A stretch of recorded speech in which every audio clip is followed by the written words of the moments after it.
Ang paglilinis ng kampo. Ikalimang kabanata. Sinabi ng Panginoon kay Moises, "Utusan mo ang mga Israelita na palabasin nila sa kampo ang sinumang may malubhang sakit sa balat o may lumalabas sa kanyang ari dahil sa karamdaman o itinuring siyang marumi dahil nakahipo siya ng patay. Palabasin ninyo sila, lalaki man o babae, para hindi nila marumihan ang kampo, kung saan ako naninirahang kasama ninyo." Kaya pinalabas ng mga Israelita ang mga ganoong tao sa kampo, ayon sa iniutos ng Panginoon kay Moises. Ang bayad sa ginawan ng masama. Pagkatapos, sinabi ng Panginoon kay Moises, "Sabihin mo sa mga Israelita na kung ang isang lalaki o babae ay sumuway sa gusto ng Panginoon sa pamamagitan ng paggawa ng masama sa kanyang kapwa, nagkasala ang taong iyon. Kailangang aminin niya ang nagawang kasalanan at kailangang bayaran niya ng buo ang ginawan niya ng masama at dagdagan ng 20% ang bayad. Pero kung patay na ang ginawa ng masama at wala na siyang malapit na kamag-anak na tatanggap ng bayad, ang bayad ay mapupunta sa Panginoon at kailangang ibigay ito sa pari, kasama ng tupa na ihahandog ng pari para tubusin ang kasalanan ng taong iyon. Ang lahat ng banal na regalo na dinadala ng mga Israelita sa mga pari ay magiging pag-aari na ng pari. Magiging pag-aari ng mga pari ang mga banal na handog na ito. Ang parusa sa babaeng nanlalalaki. Sinabi pa ng Panginoon kay Moises, "Sabihin mo ito sa mga Israelita, kung sakali man na may isang lalaking naghihinala na nanlalalaki ang kanyang asawa, ngunit wala siyang katibayan dahil walang nakakita nito sa akto, kailangang dalhin niya ang kanyang asawa sa pari, kahit na hindi totoong dinungisan nito ang sarili, sa pamamagitan ng pangangalo niya. At kailangang magdala ang lalaki ng handog na 2 kilong harinang sebada para sa kanyang asawa.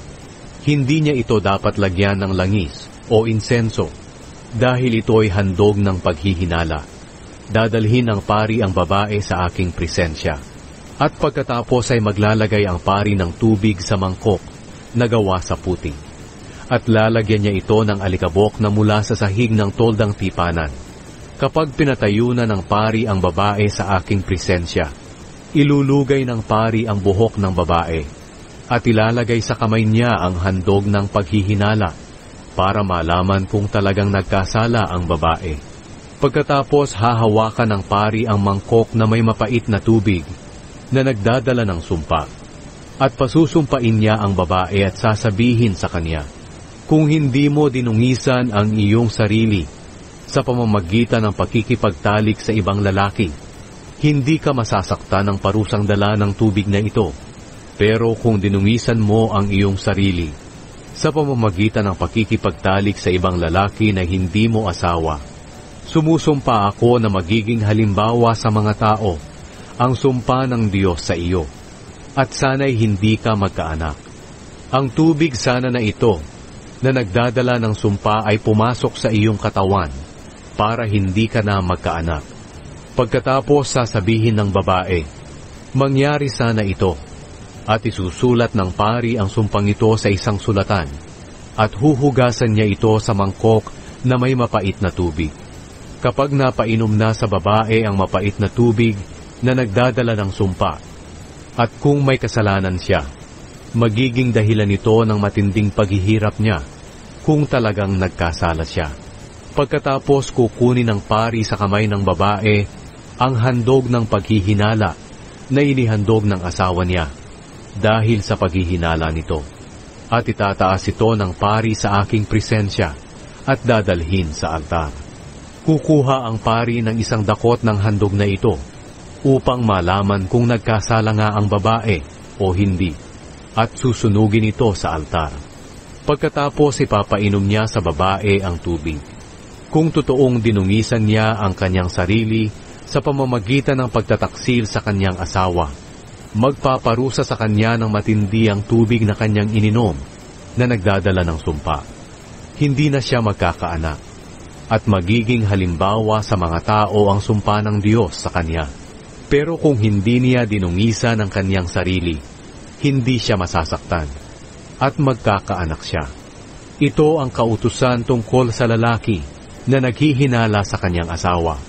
Kung nadungisan ng babae ang kanyang sarili sa pamamagitan ng pagtataksil sa kanyang asawa, o naghihinala ang lalaki sa kanyang asawa na nanlalalaki ito, kailangang patayuin ng pari ang asawa niya sa aking presensya at ipagawa ang kautusang ito sa kanya.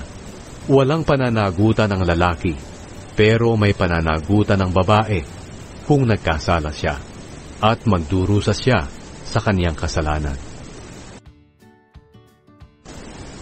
Ang tuntunin tungkol sa taong inihandog para sa paglilingkod sa Panginoon. Ika-6